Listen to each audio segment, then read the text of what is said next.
বস 18 এর গ্র্যান্ড ফিনালের মঞ্চে উপস্থিত থাকার কথা ছিল বলিউডের জনপ্রিয় মুখ অক্ষয় কুমারের। আসন্ন মুক্তিপ্রাপ্ত ছবি স্কাই ফোর্সের প্রচারের কাজে আসতেন তিনি।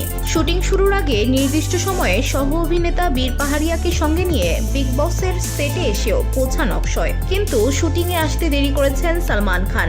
অক্ষয় চলে এলেও সালমান সময় মতো সেটে আসেননি। পরে অক্ষয় খানিকক্ষণ অপেক্ষাও করেন। বিগ বসের শুটিং সেরে অক্ষয়ের অন্য একটি কাজে যাওয়ার কথা ছিল। সালমানের জন্য অপেক্ষা করার মতো সময় অক্ষয়ের হাতে ছিল না, তাই সালমানের জন্য অপেক্ষা না করে বেরিয়ে পড়েন।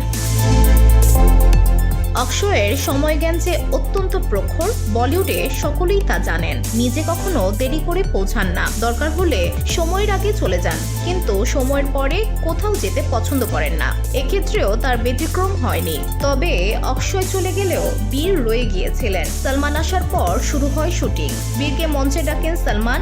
অক্ষয় যে তার দেরি করে আসার কারণেই চলে গিয়েছেন, দর্শককে সেটা নিজেই জানান সালমান। ভাইজান বলেন, এই ছবিতে অক্ষয় ভাইও রয়েছেন। আমি আসতে একটু দেরি করে ফেলেছি। অক্ষয়ের অন্য একটা কাজ থাকায় ও বেরিয়ে গিয়েছে। সেদিন জলি LLB 3 ছবির স্ক্রিনিং ছিল। দ্রুত বিগ বসের শুটিং শেষ করে সেখানে যাওয়ার পরিকল্পনা করে রেখেছিলেন অক্ষয়। সূত্রের খবর, 2:15 মধ্যে বিগ বসের সেটে এসে পৌঁছান অক্ষয়। সালমানের জন্য প্রায় 1 ঘন্টা অপেক্ষা করেছিলেন অক্ষয়, কিন্তু স্ক্রিনিংয়ে পৌঁছাতে দেরি হয়ে যাচ্ছে বলে তিনি শুটিং না করেই বেরিয়ে পড়েন। VOD Bangla news desk.